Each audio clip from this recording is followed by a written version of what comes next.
Marneoli'də Gürcistan Azərbaycanlıları Konqresinin təşkilatçılığı ilə Yeni il və Dünya Azərbaycanlılarının Həmrəylik günü münasibəti ilə görüş keçirildi. Görüş çərçivəsində uşaqlara yeni il hədiyyələri təqdim olundu.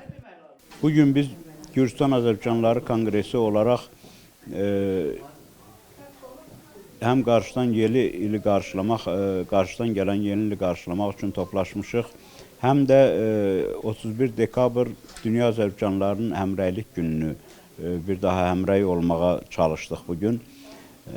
Və bugün biz simvolik olaraq Şaxta Baba hədiyyələr gətirmişdi bizim konqresin ətrafında olan kiçik uşaqlar üçün.